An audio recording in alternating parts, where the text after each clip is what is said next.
Hello बच्चों, good morning. Welcome to the J E T point. हमने previous videos में ये देखा था कि डायमेंशनल फार्मूला होता क्या है, डिराइव्ड यूनिट क्या होता है, फंडामेंटल क्वांटिटीज़ क्या होते हैं, डिराइव्ड क्वांटिटीज़ क्या होते हैं, या फंडामेंटल यूनिट्स क्या होते हैं और डिराइव्ड यूनिट्स क्या होते हैं। डिराइव्ड यूनिट को हम फंडामेंटल क्वांटिटीज से डिराइव कर देते हैं। फॉर एग्जांपल, जो एक बार आपको क्विकली ब्रीफ कर देता हूँ कि 7 फंडामेंटल क्वांटिटीज़ होते थे फिजिक्स के अंदर, जिसके आसपास पूरा फिजिक्स घूमता है। इस मास, उसका unit KG, time second, length उसके लिए मीटर, और टेम्परेचर जो थर्मोडायनेमिक्स को रिलेट करता है उसका unit, basic unit is kelvin. फिर उसके बाद इंटेंसिटी ऑफ लाइट या लुमिनस और लाइट, उसका यूनिट होता है कैंडला। फिर उसके बाद करंट इलेक्ट्रिसिटी बस एम्पियर, सिक्स है। और सेवेंथ मैटर ऑफ सबस्टांस, तो उसका यूनिट होता था मोल। तो इन्हीं के बेस बनाकर हमने सारे फिजिकल क्वांटिटीज़ को देखा था। अब इसके बाद इसका हम देखेंगे कि एप्लीकेशन क्या है, मतलब कि इसका हमें फ़ायदा क्या होने वाला है। तो इसका फ़ायदा ये है कि हम किसी भी फॉर्मूला को चेक कर सकते हैं कि कोई फार्मूला करेक्ट है या इनकरेक्ट है। फॉर एग्जाम्पल, और उससे पहले जैसे मतलब कोई भी फार्मूला ले लीजिए, मोशन के 3 इक्वेशन वाले, v equal to plus A T, S equal to T plus half A T square, V square equal to U square plus 2as। तो उसमें जाने से पहले हम एक देखेंगे, एक प्रिंसिपल होता है, principle of homogeneity. Principle of homogeneity का मतलब क्या है, पहले लिख लेते हैं इसको।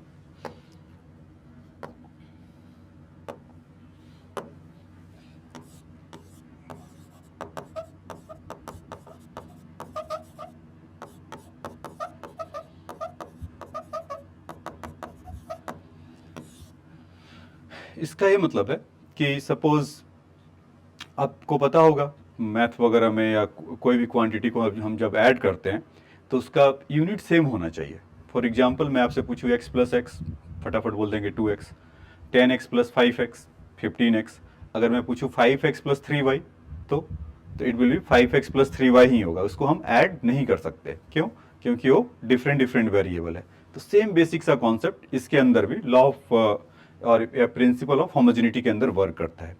फॉर एग्जाम्पल कैसे कि सपोज आप ले लीजिए v equal to U plus A T, और इसको डायमेंशनली हमें चेक करना है कि डायमेंशनली करेक्ट है फॉर्मूला क्या। तो इसके दो पार्ट है, एक LHS और दूसरा RHS।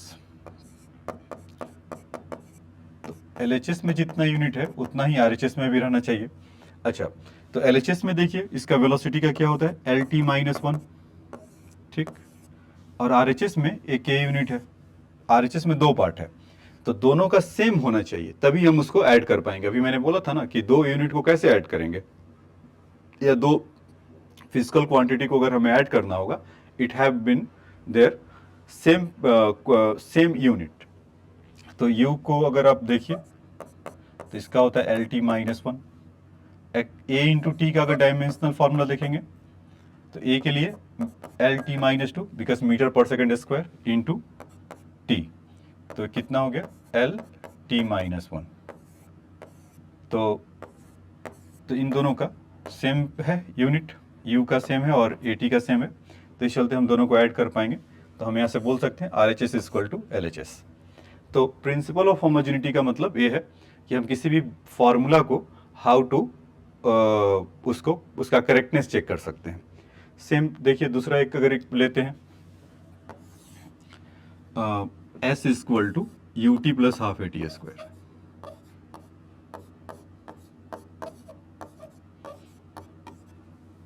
ठीक, तो इसका भी देखिए LHS में अगर करेंगे तो एस का कितना होगा, लेंथ होता है तो इसका यूनिट एल। अब RHS में अगर देखें तो इसके दो पार्ट हैं, एक यू टी और दूसरा एक हाफ ए टी स्क्वायर। तो ये तो LHS के लिए हो गया। RHS में अगर देखें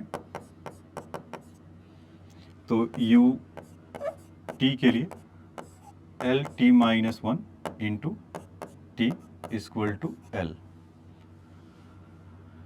हाफ ए टी स्क्वायर के लिए अगर देखें तो हाफ के लिए कोई जैसा न्यूमेरिकल का बताया था कि न्यूमेरिकल का कोई यूनिट नहीं होता है, तो इसको हम स्किप मत कर देंगे, इसको कंसीडर नहीं करेंगे। एक्सेलरेशन के लिए भी देखा था एल टी माइनस 2 मीटर पर सेकेंड स्क्वायर, मीटर के लिए लेंथ और टाइम के लिए 2 इंटू टी स्क्वायर, तो this will be cancel out. तो अगेन यहाँ से कितना आ गया एल। तो हाफ ए टी स्क्वायर वाला ये जो टर्म था इसका कितना आ रहा है डायमेंशनल फार्मूला एल।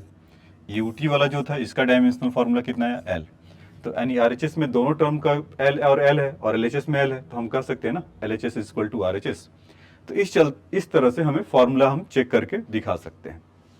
एक और देखिए, थर्ड इक्वेशन देख लेते हैं।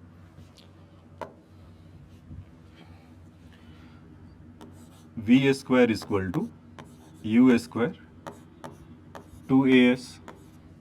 तो फिर से वही करें, एल एच एस में हमारा वी स्क्वायर है, तो v के जगह पे एल टी माइनस 1 इसका स्क्वायर, तो क्या हो गया L two T minus 2। Are H S में दो टर्म है यू स्क्वायर, तो एल टी माइनस 1 एक एक करके देखेंगे, यू स्क्वायर का पहले देखेंगे, अगेन इसका स्क्वायर, तो एल टू टी माइनस 2। अब उसके बाद 2as का देख ले, तो 2 अगेन नो न्यूमेरिकल है, तो हम इसको स्किप कर सकते हैं। तो एक्सप्रेशन का एल टी माइनस 2 और s के लिए l, तो क्या आ गया एल टू टी माइनस 2। तो एल टी माइनस 2। तो ये देखो बच्चों, यू स्क्वायर का और 2as का वो दोनों का same L two T minus 2 है आर एच एस में, और यहाँ से ये V square equal to L two T minus 2 है, तो ये सब इक्वल हो गए। तो ये हम ऐसा इसका लॉ ऑफ होमोजेनिटी का फ़ायदा उठाकर हम इसका डायमेंशन चेक कर सकते हैं। तो इससे हमें पता चल सकता है, मतलब पता कर सकते हैं कि कौन सा फॉर्मूला करेक्ट है या इनकरेक्ट है या डायमेंशनली क्या है। तो ये है। अब इस पर एक क्वेश्चन बनता है, उसको आइए समझ लेते हैं कैसा क्वेश्चन है। सपोज कुछ ऐसा है, x equal to A T plus B T square plus X G T cube ले लीजिए। तो ऐसा कुछ है, तो हमसे पूछा जा रहा है, एक क्वेश्चन है कि find the dimensional of A B square over C, इसका डायमेंशन चाहिए। तो क्या किया जाए, ऐसा क्वेश्चन आपको एडवांस में मिल सकता है और आया भी हुआ है। तो देखिए, तो हम अपने उस पर काम करें कॉन्सेप्ट पे। यहाँ पर एलएचएस में इसका क्या होगा एल, क्योंकि एक्स है, मतलब यहाँ पर मेंशन है कि where X is in metre and T is in second, ये ऐसा मेंशन है।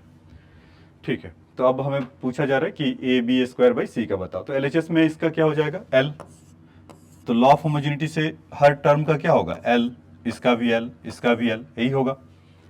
ठीक है, तो ए इंटू जो टी होगा उसका डायमेंशन कितना हो जाएगा एल, तो ए का क्या होगा L by T, because time इधर है, सिंपल अलजेब्रा है, वो ऊपर जाएगा तो एल का हो गया ए का हो गया एल टी माइनस 1। ठीक है, फिर उसके बाद दूसरा बी टी स्क्वायर, इसका भी फिर क्या होगा एल, क्योंकि ईच टर्म का होने वाला है ना एल, अगर एल है तो इसका भी एल, इसका भी एल और इसका भी एल।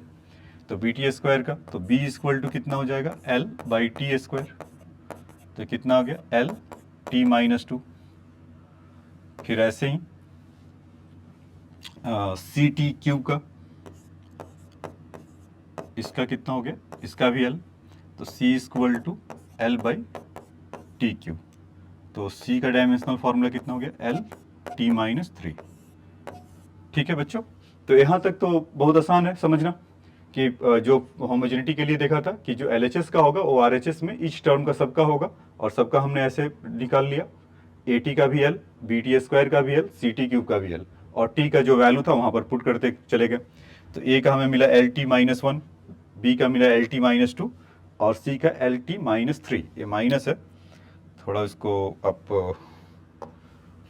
अच्छे से देख लीजिए। It is T minus three, right. अब पूछा क्या गया था कि find dimensional formula of this. तो dimensional formula of A B square के लिए इसका हमें निकालना है। तो ए का वैल्यू हम पुट कर लें। ए का वैल्यू कितना है, L T minus one, right. B का वैल्यू कितना है, L T minus two, B square है वहां पर, L T minus two upon C. C का वैल्यू कितना है, एल टी माइनस थ्री। तो थोड़ा अगर अलजेब्रा सॉल्व करें, एल टी माइनस वन यहां पर हो जाएगा L square T minus four और एल टी माइनस थ्री। तो यहाँ से एक एल टू एल कैंसिल हो गया, और T minus one, T minus four इस टी माइनस फाइव, और टी माइनस थ्री ऊपर से गया तो टी माइनस टू। फाइनली यहाँ से यहाँ तक आना बहुत आसान है, एल स्क्वायर। तो ये हमारा dimensional formula A B square by C का हुआ।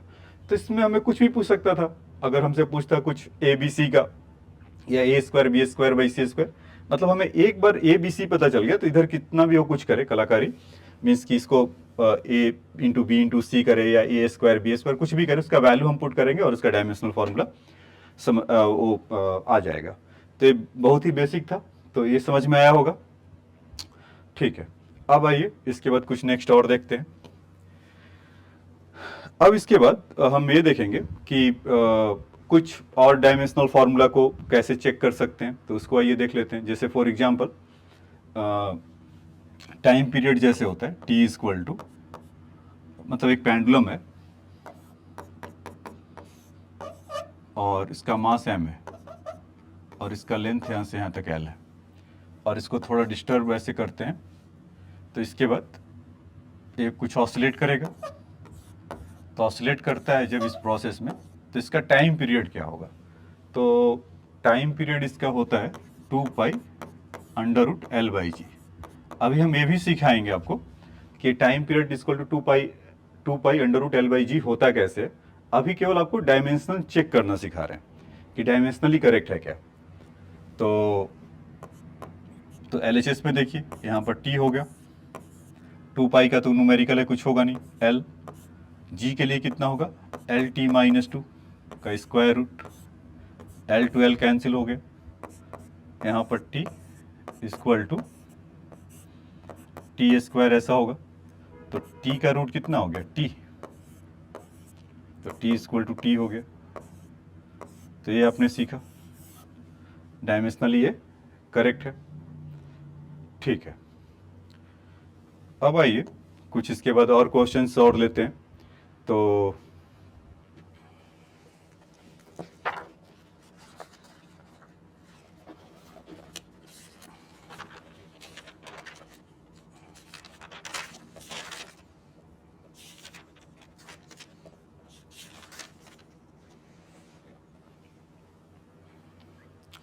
ठीक है, आइए उसके बाद आपको यहाँ पर इक्वेशन को डिराइव करना सिखाते हैं। जैसे मैंने बोला था कि पिछले क्वेश्चन में यहाँ पर कि t equal to 2 pi under root L by G है, तो इसका डायमेंशनल चेक किया। अगर हमसे बोल दे कि आप डायमेंशनली ही आपको इसको प्रूव मतलब दिखाई, डायमेंशनली ही इसको डिराइव करके लेकर आइए, तब क्या होगा। तो देखिए जैसे यहाँ पर हमें क्वेश्चन में ऐसा बता रखा होगा कि सपोज कि time is directly proportional to their length. अब ये नहीं पता कि कैसा है, मतलब कि डायरेक्टली केवल प्रोपोर्शनल बोला है, डिपेंड ऑन द, डायरेक्टली नहीं, depend on the there length. तो उसका पावर कितना होगा नहीं पता, तो इसको लेट कर लेते हैं, and depend on the acceleration due to gravity is b, इस तरह से। तो क्वेश्चन का ये पार्ट है कि सपोज कि एक पेंडुलम है, उसका लेंथ एल है और ऑसिलेट करता है तो उसका टाइम पीरियड जो डिपेंड करता है उसके लेंथ पे डिपेंड करता है और उसका एक्सेलरेशन ड्यू टू ग्रेविटी पे डिपेंड करता है। तो हमें यहाँ से बताना है कि उसका फॉर्मूला डिड्यूस करना है, क्या होगा। तो t is directly proportional to l raise to the power a g raise to the power b। तो t ऐसा हो गया। तो जब यहाँ से कांस्टेंट हटाएंगे, प्रोपोर्शनल हटाएंगे तो कुछ कांस्टेंट k आएगा। l के जगह पर l होता है पावर a हो गया, g के जगह पर LT-2 acceleration due to gravity, इसका पावर b। तो अब क्या करेंगे कि k equal to l raise to the power a और l raise to the power b T-2b equal to t। तो k a प्लस b हो गया पावर l का और t का -2b हुआ। तो अब यहाँ से अगर हम इसको इक्वेट करें, l का तो यहाँ पर कुछ पावर है नहीं, जैसे मान लीजिए अगर l का लिखना भी है तो l raise to the power 0 है, t raise to the power 1 है। तो अगर इक्वेट करें तो a प्लस b का वैल्यू कितना आ जाएगा, इस 0। और दूसरा कि अगर t के पावर को आपस में इक्वेट करें LHS और RHS से तो -2b इक्वल टू 1। तो b का वैल्यू कितना आ जाएगा, -1/2। अच्छा, अब a का वैल्यू देखिए कितना था, -b। a का जो वैल्यू था -b, तो b का वैल्यू कितना है, -1/2। तो कितना हो जाएगा, -1/2। तो माइनस माइनस कैंसिल हुआ, तो a का वैल्यू कितना आ गया, 1/2। ठीक है, तो हमें a का वैल्यू हाफ मिल गया और b का वैल्यू -हाफ मिल गया। तो हम यहाँ से देखेंगे क्या, तो वहाँ पर टाइम में अगर पुट करें तो t इक्वल टू ये जो था ना k l raise to the power 1/2 and g raise to the power -1/2। तो यहाँ से k equal to k times l raise to the power half और g raise to the power half. तो k equal to कितना हो जाएगा, जैसे कि दोनों का पावर l/g को, मतलब चाहो तो आप ऐसे भी लिख सकते हैं l/g raise to the power half. तो हाफ को क्या लिखते हैं, रूट, तो l/g हुआ। तो t इक्वल टू ये हमारा आ गया। हाँ, यहाँ पर आपको इसका एक फ़ायदा नहीं मिलता है कि एग्जैक्ट उसका न्यूमेरिकल वैल्यू क्या है, तो क्योंकि न्यूमेरिकल वैल्यू का डायमेंशन ही नहीं होता है, इसीलिए। तो यहाँ पर अगर हमें पहले से पता कि इन दिस केस इस k value will be 2π √l/g, ऐसा होगा। ठीक है बच्चों, तो इसका हम फायदा ऐसे उठा सकते हैं, या हमने डायमेंशन को ऐसे कर इसको देख सकते हैं। अब दूसरा देखिए, सपोज कि सर्कुलर मोशन में क्या होता है कि इस तरह का होता है, कोई सर्कुलर मोशन में कोई बॉडी है और कोई पार्टिकल, उसका मास m है और v वेलोसिटी है। तो उस पर क्या होता है कि एक centripetal force toward the centre लगता है mv²/r। तो इस तरह का। तो अब हमें इसको एग्जैक्ट अगर निकालना हो, मतलब फार्मूला तो मुझे पता है इसलिए मैंने बता दिया, आपको क्वेश्चन में पूछा जाएगा, कहा जाएगा कि force depend to mass velocity and radius. तो इसको हम क्या कर सकते हैं, पता नहीं है किससे पावर से हो रहा है, तो power a, power b, power c, इस तरह का। तो फोर्स इक्वल टू, यहाँ पर कांस्टेंट k रख लें, m raise to the power a, v raise to the power b, r raise to the power c। तो अभी फोर्स का आपको पता है क्या होता है, mlt-2, तो इधर रख लिया mlt-2। k टाइम्स मास के लिए कितना होता था, m पावर a। v के लिए कितना होता था, lt-1, और r के लिए होगा l पावर c। तो जब यहाँ से k रखेंगे तो m raise to the power a, l raise to the power b plus l का पावर यहाँ पर है तो l प्लस c, ये वाला, और t raise to the power -b। अगर इससे कंपेयर करें m raise to the power l -2 से, तो a का पावर यहाँ पर कितना है, 1। तो इक्वेट करते हैं तो a का तो वैल्यू 1 आ गया, एक चीज। l की वैल्यू अगर देखें तो b plus c equal to 1 होगा, क्योंकि इसका पावर 1 था, एक। दूसरा कि टी का पावर कितना है -2 और यहाँ पर कितना है -b, तो equal to -2 equal to -b, तो b इक्वल टू कितना हो गया 2। तो b का वैल्यू अगर 2 है तो c का वैल्यू कितना होगा 2 प्लस सी इक्वल टू 1, तो c का वैल्यू कितना हो गया -1। तब हमें मिल गया। यहाँ से यहाँ तक आना बहुत आसान है। a का वैल्यू 1, b का वैल्यू 2, c का वैल्यू -1, और कैसे डिपेंड कर रहा था। तब इसका फॉर्मूला देखिए क्या होता है। तो f इक्वल टू, सब उसका वैल्यू यहाँ पर पुट कर दें, f इक्वल टू के m, a का वैल्यू कितना था 1, b का वैल्यू कितना है 2, और r था c का वैल्यू -1। तो इसको जब हम लिखेंगे के m v स्क्वायर और r raise to the power -1 है तो डिनोमिनेटर में जाएगा, तो के, तो आ गया ना f equal to m v square by r. तो इस तरह से हम इसको डिराइव कर सकते हैं। आई होप कि आपको समझ में आया होगा। ठीक है, अब देखिए इसके बाद नेक्स्ट क्वेश्चन। जैसे क्या होता है कि किसी भी ऑब्जेक्ट को अगर आप किसी लिक्विड में डालते हैं, ऐसा यहाँ से ऐसे ऐसे ऐसे ऐसे कोई ऑब्जेक्ट है, अगर इसको डालें तो ये नीचे की तरफ ऐसे आ रहा होगा, तो उस पर क्या होता है कि वाटर उस बॉडी पे फ्रिक्शन अपोजिंग फोर्स लगाता है, रिटार्डिंग फोर्स, ऐसा F। तो डिपेंड करता है कि लिक्विड का नेचर कैसा है, कोफिशिएंट ऑफ विस्कोसिटी, फिर उसका रेडियस क्या है उस पे, और वो वेलोसिटी कितना गेन कर रहा है, तो उस पर डिपेंड करता है। तो बेसिकली हमें निकालना है कि वो रिटार्डिंग फोर्स है, वो डिपेंड करता है कोफिशिएंट ऑफ विस्कोसिटी, रेडियस और वेलोसिटी पे।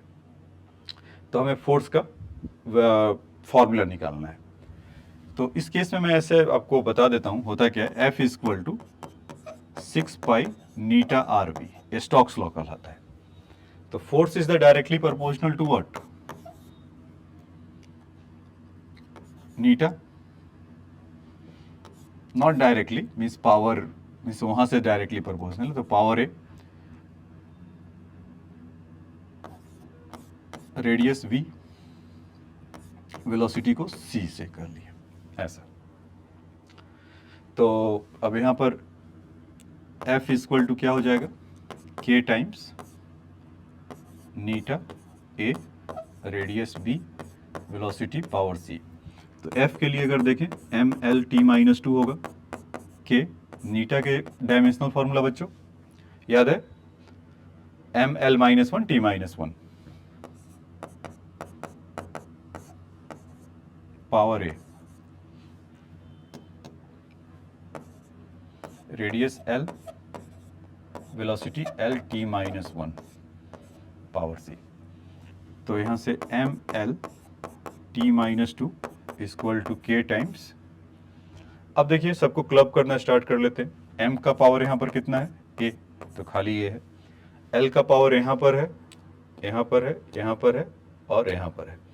तो l का पावर कितना हो जाएगा, -a plus b plus c, इस तरह से कुछ। t का पावर अगर देखते हैं -a -c, तो इस तरह से आया। अब इसको इक्वेट करें, मतलब कि a का वैल्यू तो सबसे पहले आ गया 1, क्योंकि वहाँ पर m का वैल्यू यहाँ पर कितना है 1 और यहाँ पर एक सिंगल है, तो 1 आ गया। फिर वैसे ही क्या करेंगे कि -a plus b plus c, ये किसका था, ये पावर था l का, तो l का वैल्यू कितना हो गया 1। ठीक, तो यहाँ से अभी अगर उसका 1 वैल्यू रखते भी हैं तो -1 b plus c equal to 1, तो b plus c equal to कितना हो गया 2। अच्छा, दूसरे को अगर देखते हैं t raise to the power -2 और -a -c, तो c का वैल्यू 1 हो गया, तो c का वैल्यू यहाँ से देखा जाएगा, मतलब a का वैल्यू 1 था तो c का वैल्यू भी 1 हो जाएगा, क्योंकि यहाँ पर 1 के जगह a की जगह पे 1 रखेंगे तो 1 इस साइड में आएगा तो c इक्वल टू 1। ठीक है, अब b प्लस सी का वैल्यू कितना था 2, तो b इस वाले को यहाँ से ऐसे देखिए तो इसका c और यहाँ पर 2, तो b का भी वैल्यू कितना हो गया 1। ठीक है बच्चों, तो इस तरह से हम फिर से डिराइव करके लेकर आ गए, a का वैल्यू 1, b का वैल्यू 1, c का वैल्यू 1। तो हमारा जो फॉर्मूला यहाँ से अगर इसको आप समझिए, अगर इसको अगर हम देखेंगे इस फॉर्मूले में कि f इक्वल टू, या ऐसे ही देख लेते हैं, f इक्वल टू k नीटा r v, क्योंकि पावर सबका 1 है, और in this case k value will be your 6 pi. तो देखिए एग्जैक्टली आ रहा ना, f equal to 6 pi eta r v। तो ये हमने इसके लिए समझा कि इसका फोर्स कैसे होगा, तो इस तरह से हमने डिराइव किया कि सपोज कर रहा है कि फोर्स, वेलोसिटी एंड टाइम को एज ए फंडामेंटल क्वांटिटीज लेना है।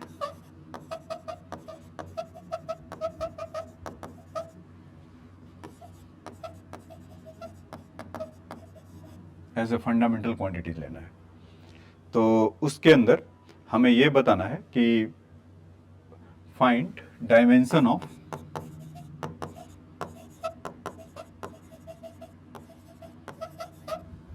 mass in dimension of mass in term of f v t, इनके टर्म में बताना है।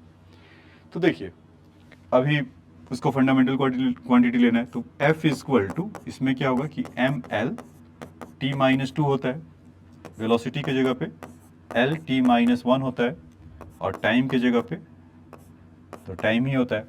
तो कैसे भी करके हमें इस m को लेकर आना है। तो यहाँ पर देखा जाए कि अगर l अगर देख रहे हैं हम l into t raise to the power minus 2 है, तो l into t raise to power minus 2 कैसे आएगा, अगर इन दोनों को डिवाइड कर दे,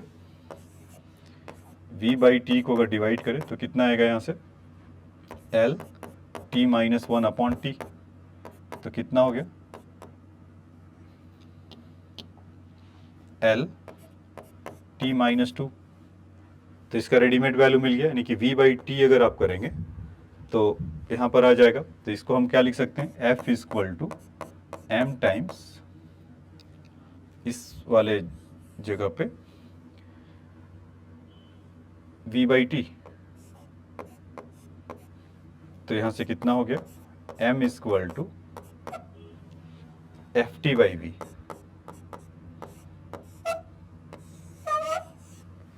ठीक है, तो हम ऐसे इसका डायमेंशनल फार्मूला यहाँ से ऐसे बता सकते हैं कि एफ टी बाई वी होगा, या अगर आप इसको लिखना भी चाहें, मतलब कि इन the term of the dimension F T V minus 1, इस तरह से। तो ये एडवांस वगैरह में अक्सर ये ऐसा पूछा जाता है कि take the f v t as the fundamental quantities, find the dimension of this, और मतलब ऐसा कोई कुछ भी क्वांटिटी ऐसा आ सकता है। तो आई होप कि ये आपको समझ में आया होगा। ठीक है, आइए उसके बाद नेक्स्ट क्वेश्चन करते हैं। अगर दूसरा क्वेश्चन इसके बाद लें कि इफ डेंसिटी है को अगर हम फंडामेंटल क्वांटिटी लें और एक्सेलरेशन ड्यू टू ग्रेविटी ले उसको एज ए फंडामेंटल क्वांटिटी ले, और उसके बाद फ्रीक्वेंसी को अगर फंडामेंटल क्वांटिटी ले, तो हम इससे पूछा जा रहा है कि find the dimension of force क्या होगा। क्या क्या बोला, एक्सेलरेशन ड्यू टू ग्रेविटी को इस पर फंडामेंटल क्वांटिटी क्या लेना है,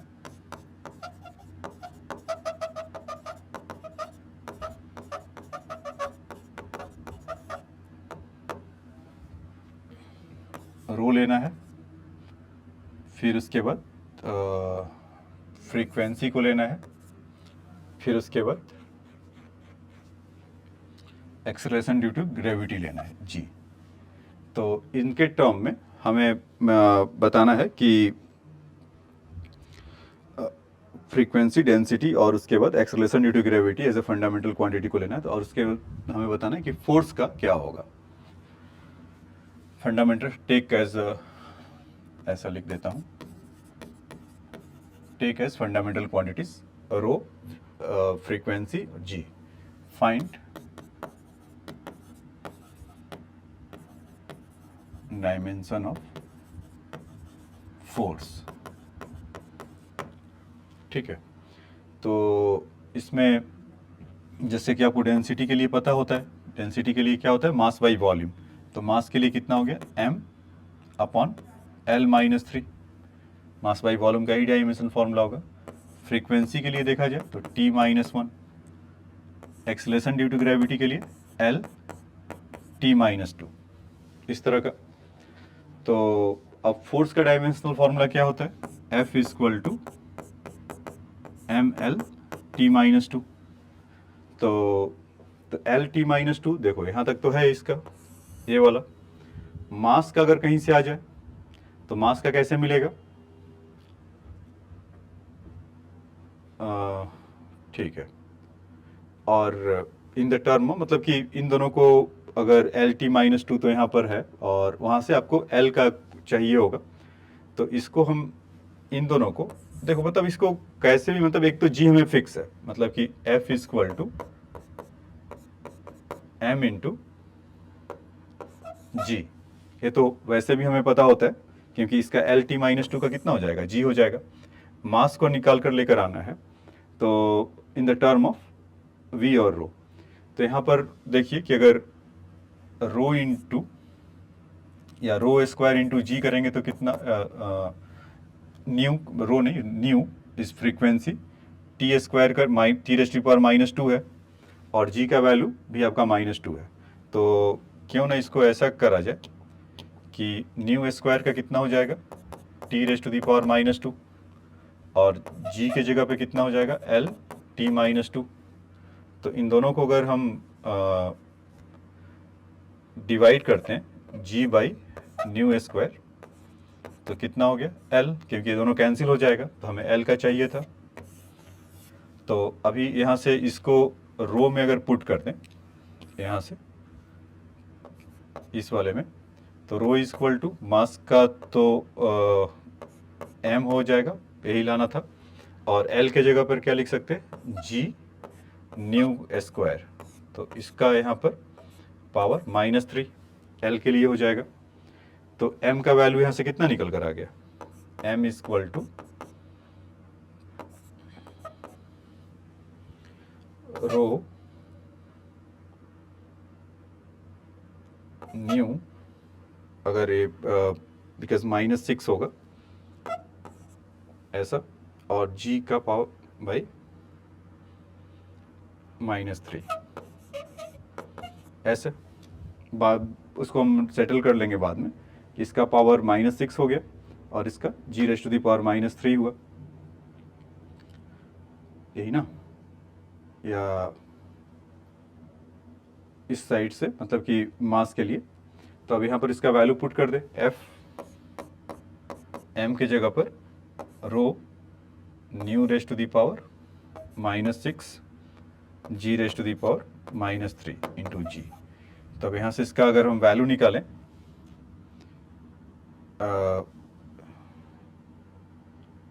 इंटू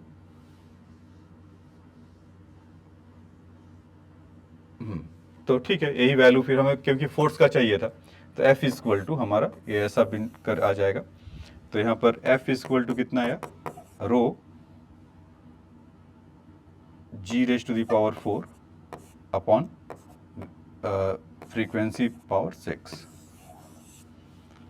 ठीक है, तो इसके लिए इसका यहाँ पर बनकर ऐसा आ जाएगा। अब इसके बाद हम लोग देखेंगे कि एक नेक्स्ट क्वेश्चन, और इसके मतलब दो क्वेश्चन अभी देखा, एक थर्ड क्वेश्चन कि if the velocity of light, एक एक करके लिख लेते हैं,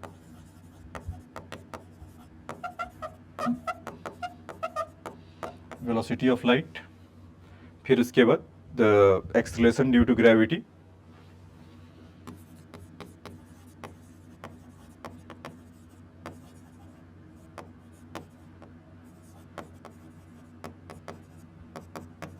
जी, और उसके बाद आपका प्रेशर, एटमॉस्फेरिक प्रेशर।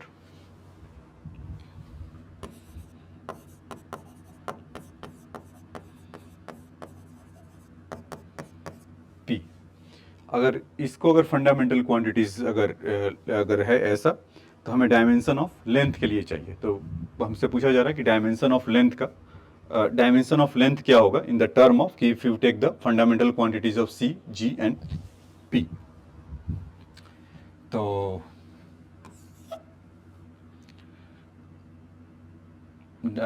सी जी पी अगर ऐसा है तो हमें लेंथ का डायमेंशन ऑफ क्वांटिटी क्या होगा। तो ठीक है, तो L के लिए हमें लिख कर लेकर आना है कि L का क्या होगा। तो C के लिए क्या जानते हैं, L T-1 होता है, G क्या होता है, L T-2 होता है, और P pressure force by area होता था। तो फोर्स के लिए होता था ML T-2, ठीक, अपॉन एरिया के लिए L स्क्वायर। तो यहाँ से कितना आ जाता था ये ML-1 T-2। तो हमें डायमेंशन ऑफ लेंथ निकाल कर लेकर आना है। तो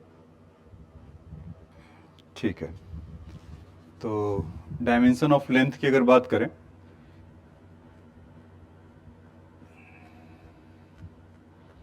तो LT-1 और C के जगह पे और G के जगह पे LT-2। तो अगर इन दोनों को यहाँ से डिवाइड किया जाए, या आप चाहे तो मेरे ख्याल से इसमें इसका जो बोला हुआ है प्रेशर के लिए, क्योंकि प्रेशर वाले में तो मास है और यहाँ पर L के लिए लेकर आना है, तो हम चाहें तो उस पर मास पे डिपेंड भी, वो प्रेशर पे डिपेंड भी नहीं कर रहा है, इन दोनों से ही निकल कर आ जाएगा। तो कैसे, तो सी स्क्वायर का वैल्यू कितना हो जाएगा L2 T-2, और जी का वैल्यू तो हमें पता ही है LT-2। तो इन दोनों को अगर डिवाइड करें सी स्क्वायर बाई जी, तो यहाँ से क्या आ गया L। तो बेसिकली इस पर वो डिपेंड ही नहीं कर रहा है। तो अगर डायमेंशन फॉर्मूला आपको लिखना होगा तो सी स्क्वायर बाई जी P0, या आप ऐसा लिख सकते हैं P0 C G-1, इस तरह का। तो लेंथ का डायमेंशनल फॉर्मूला ऐसा होगा, ठीक है।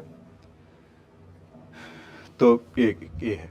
तो ये एडवांस में कैसे क्वेश्चन आते हैं, अभी आपको मैं प्रीवियस ईयर क्वेश्चंस भी करवाऊंगा, तो उसमें क्या करके हम ये सब देखेंगे। तो ये अभी के लिए था कि लेंथ का इन द टर्म ऑफ बेसिक, अगर फंडामेंटल क्वांटिटीज अगर ऐसा लें डिराइव्ड यूनिट को, तो कैसे किया जाता है।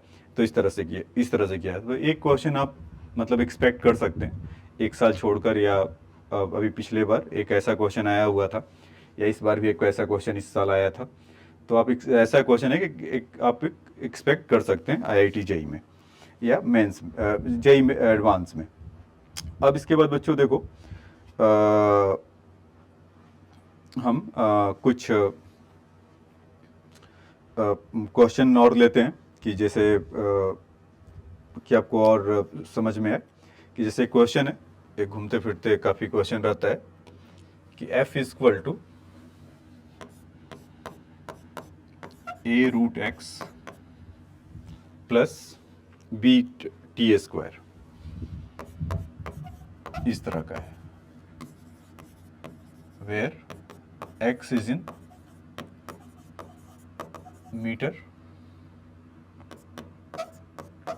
t is in second.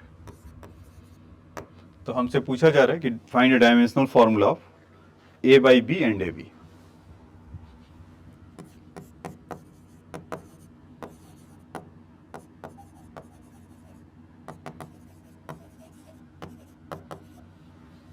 A by B and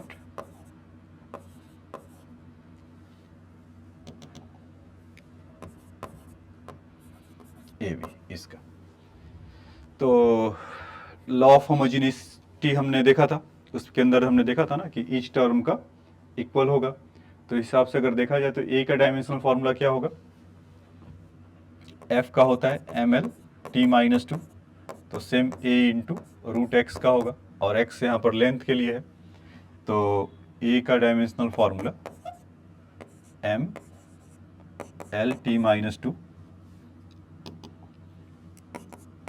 T-2 ऐसा है, और x का देखें तो L⁻⁴ 1/2, तो ए का डायमेंशनल फॉर्मूला कितना हो गया, m l raise to the power 1/2 T minus 2, ये ए का डायमेंशनल फॉर्मूला हो गया। वैसे ही अगर हम बी टी स्क्वायर में बी का देखेंगे, M L T minus 2 equal to B T square, तो B equal to M L T minus 4। तो ए और बी का हमें दोनों का पता चल गया। तो हमें ए बाई बी का अगर डायमेंशनल फॉर्मूला निकालना है तो A by B equal to M L 1/2 T minus 2 था, और बी के लिए कितना था, एम एल टी माइनस 4। तो फिर से कितना होगा, एम टू एम कैंसिल हो जाएगा और l raise to the power -1/2 होगा और टी का स्क्वायर होगा, तो इसका डायमेंशन फॉर्मूला हो जाएगा। ठीक है, अब उसके बाद नेक्स्ट उसका क्या पूछा था कि ए बी का बताइए। तो ए बाई बी के लिए था एक, दूसरा ए इंटू बी के लिए अगर निकालना हो तो ए का क्या था, m L 1/2 T minus 2 into b के लिए एम एल टी माइनस 4। तो कितना हो गया, m square l raise to the power 3/2 t raise to the power -6। तो ये इसका डायमेंशनल फॉर्मूला आ गया। तो ए बाई बी का पूछे, उसके बाद ए बी का पूछा था, तो हम इस तरह से उसका फाइंड आउट कर सकते हैं। ठीक है, तो ये क्वेश्चन आपको समझ में आया होगा। ऐसा ही एक और क्वेश्चन लेते हैं जो मतलब कि डिवीजन के लिए होगा। ठीक है, इसको आप एक बार और दिखा देता हूँ फिर से आपको। f इक्वल टू a√x था प्लस बी टी स्क्वायर था, वेयर x के लिए लेंथ था, t सेकेंड में था। तो हमसे पूछा गया था a और b का। तो लॉ ऑफ होमोजेनिटी से f का डायमेंशनल फार्मूला इन दोनों इसके और इसके इक्वल होगा। तो यहाँ पर ml2 t माइनस 2 को a√x किया, तो यहाँ से a का वैल्यू कितना आ गया, ml हाफ t माइनस 2, उसका जैसे वैल्यू पुट किया, क्योंकि √x था तो l का पावर हाफ था, तो ऊपर गया तो वो हाफ हो गया। ऐसे ही फिर b का अगर हम निकालें, b के लिए कि ml2 t माइनस 2, तो यहाँ पर कितना था, बी टी स्क्वायर, तो ये इस वाले में b का वैल्यू निकल कर आ गया। फिर हमें a बाई बी चाहिए था तो उसका पुट कर दिया, a भी चाहिए था उसको निकाल लिया। तो इस तरह से हम इसको समझ सकते हैं, लॉ ऑफ होमोजेनिटी का कॉन्सेप्ट को अप्लाई करके इसको फाइंड आउट कर सकते थे। ठीक है, नेक्स्ट क्वेश्चन एक देखिए, एक है p equal two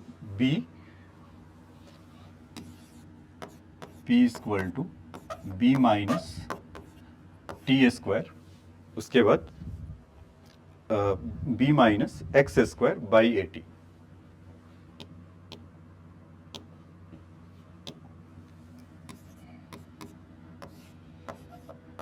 by b t sorry 80 है, 80 बी माइनस एक्स अपॉन 80। तो उसमें वेयर पी इज पावर है और एक्स डिस्टेंस के लिए है और टी टाइम के लिए है। तो हमसे पूछा जा रहा है कि find the dimensional formula of A b. ठीक है,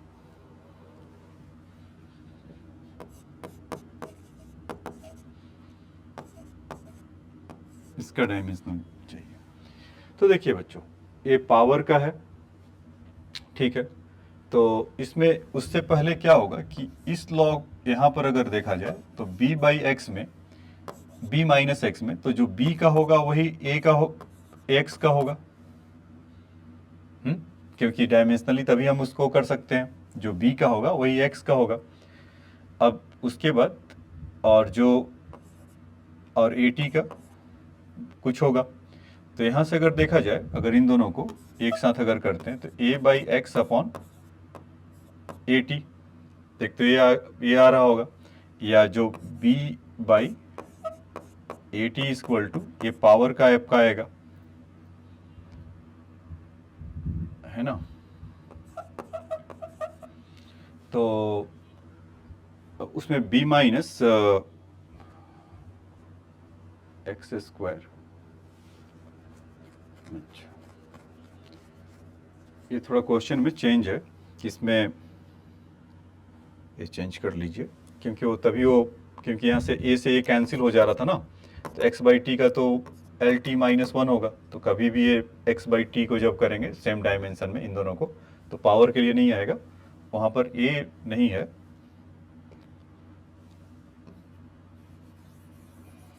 यहाँ पे चेंज कर दे रहा हूँ, b minus x square over A T है, ऐसा है। तो इसको तो हटा ही लीजिए, अब ऐसा ए बी है, बी एक्स स्क्वायर है। तो अब देखिए कि इसका लॉ ऑफ होमोजेनिटी था, तो b माइनस एक्स स्क्वायर, तो सेम डायमेंशन के लिए होगा, जो b का होगा वो x के लिए होगा, तो यहाँ से b का इन दोनों का डायमेंशन वाइज दोनों सेम होंगे, तो b इक्वल टू कितना हो जाएगा एक्स स्क्वायर, तो x किसका होता था डिस्टेंस के लिए, तो इसका कितना हो गया एल स्क्वायर, b का डायमेंशनल फॉर्मूला, ठीक है। तो ये b का पता चल गया। अब क्या होगा कि न्यूमरेटर का ये पूरे का हमें एल स्क्वायर पता है, तो L square by A T, A का भी पता करना है तो ए का टी ले लेते हैं, और पावर के जगह पे हमें पता होता है पावर इक्वल टू क्या होता था डब्ल्यू बाई टी, ऐसा। तो L square over A by T is equal to work का M L two T minus two upon T, तो टी टू टी कैंसिल हो गया, एल स्क्वायर कैंसिल हो गया, तो ए का कितना मिला m minus one t two, ऐसा है डायमेंशनल फॉर्मूला। इसका आया ए के लिए, बी के लिए पहले से हमारे पास एल स्क्वायर था, तो अब पूछा क्या गया था ए बी का बताइए, तो यहाँ से देखेंगे m minus one t square into l square, तो कितना हो गया m minus one l two T minus two, ये इसका डायमेंशनल फॉर्मूला निकल कर आया, ठीक है। तो हमने इसका देखा, इसको करेक्ट कर लीजिएगा, b माइनस एक्स स्क्वायर था, स्टार्टिंग में मैंने कुछ वहाँ पर ए एक्स लिखा हुआ था तभी वो नहीं आ रहा था, वो पीछे जब बैक करके देखेंगे तो आपको दिखाई देगा, तो एक्चुअल में ये b माइनस एक्स स्क्वायर था अपॉन ए टी, और x लेंथ के लिए था, t टाइम के लिए था, तो हमें a और b का निकालने का पूछा गया था, तो इस तरह से हम इसको फाइंड आउट कर सकते हैं, ठीक है। अब देखिए जैसे y equal to a sine omega t minus k x, इसका अगर हमें निकालना हो तो इसका डायमेंशनल फॉर्मूला क्या होगा ओमेगा एंड के का, इससे पूछा जा रहा है कि इसका डायमेंशनल फॉर्मूला क्या होगा। तो जैसा इसके बारे में पहले और बता रखा है कि टी का जो डायमेंशनल है वो सेकंड है और एक्स इज मीटर है, तो आपको जो डायमेंशन वाले लेक्चर में जो जिसका फॉर्मूला क्या था उस वाले में मैंने आपको समझाया था कि जो साइन थीटा होता है डायमेंशन लेस होता है m0 l0 t0, और थीटा का इटसेल्फ भी डायमेंशन लेस होता है m0 l0 t0, तो बेसिकली इनका कोई डायमेंशन नहीं होता है। तो ओमेगा अगर t का देखा जाए या कोई x का, तो ओमेगा इंटू टी, तो डायमेंशन लेस होगा m0 l0 t0, तो ओमेगा का कितना हो गया 1 बाई टी, तो ओमेगा का डायमेंशन क्या होगा t माइनस वन, ठीक। ऐसे ही जब हम के एक्स का देखेंगे तो भी डायमेंशन लेस होगा m0 l0 t0, तो x के लिए कितना सॉरी k के लिए कितना हो जाएगा 1 अपॉन l, यानी कि l माइनस वन, ये इसका डायमेंशन आ जाएगा। तो a equal to sine omega t minus k x में ओमेगा और इसके लिए था। अच्छा अब सोच रहे हैं कि a का डायमेंशन क्या होगा और y का क्या होगा, बेसिकली ये वेव मोशन में इक्वेशन इसका लिखा जाता है y equal to a sine omega t, a amplitude होता है तो जो a y डिस्प्लेसमेंट के लिए होता है, तो ए भी क्या होगा, मैक्सिमम डिस्प्लेसमेंट के लिए होगा। तो अगर हमें डायमेंशन वाइज देखा जाए तो ए का भी लेंथ होगा। अगर पूछा जाता, पूछा तो नहीं है, अगर पूछा जाता तो हम उसको भी बता सकते थे, इसका एल होगा। ठीक है, तो ये तो था कुछ क्वेश्चन इसमें, कुछ इसके बेसिक्स क्वेश्चंस। अब हम प्रीवियस ईयर को देखेंगे। एक और क्वेश्चन इसमें एक बता देता हूँ आपको रोटेशन वाले से, कि torque is equal to I alpha होता है। तो उसमें क्या करना है कि हमें डायमेंशनली अगर इसको करेक्ट देखना है कि डायमेंशनली करेक्ट है क्या या इनकरेक्ट है, तो उसको कैसे पहचानेंगे। तो टॉर्क का जो होता है न्यूटन मीटर, और आई मोमेंट ऑफ इनर्शिया होता है। अगर इसको नहीं अगर पता हो तो आपको अलग से बता देता हूं। Moment of inertia, moment of inertia क्या होता है कि I mass times of radius square, M R square. In general यहाँ पर डिस्टेंस स्क्वायर है, एम आर स्क्वायर सबके लिए अलग अलग होता है। जैसे कि हम लीनियर मोशन में मास को जानते हैं ना, तो वैसे ही रोटेशनल मोशन में क्या होता है कि मास को रिप्लेस कर देता है मोमेंट ऑफ इनर्शिया से। तो वो जब आप रोटेशनल का लेक्चर जब सुनेंगे, आप देखेंगे, तब आपको समझ में आएगा। तो अभी वो वैसा ही कुछ है, लेकिन डायमेंशनल वाइज अगर देखा जाए तो इसका कितना हो जाएगा, मास के लिए तो एम ही हो गया और डिस्टेंस के लिए ml2। ठीक है, अच्छा टॉर्क का जैसे हम जानते थे न्यूटन मीटर होता है, मोमेंट ऑफ इनर्शिया का ml2। अल्फा, अल्फा याद है एंगुलर एक्सेलरेशन, एंगुलर एक्सेलरेशन का रेडियन पर सेकंड स्क्वायर अल्फा का।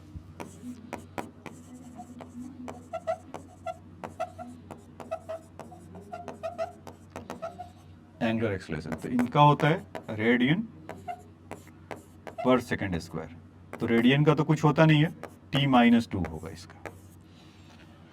ठीक है, तो अभी देखिए अगर LHS में देखें तो फोर्स का होता है ml t-2 into length l। और अच्छा अल्फा की जगह पे अगर लिख लें t-2, तो इन सबको ml2 t-2, तो इन दोनों को अगर करें यहाँ से तो ml2 t-2 होगा, और यहाँ पर कितना हो जाएगा ml2 t-2। तो LHS इक्वल टू RHS हो गया ना। तो ये देखिए ये प्रूफ होकर आ गया।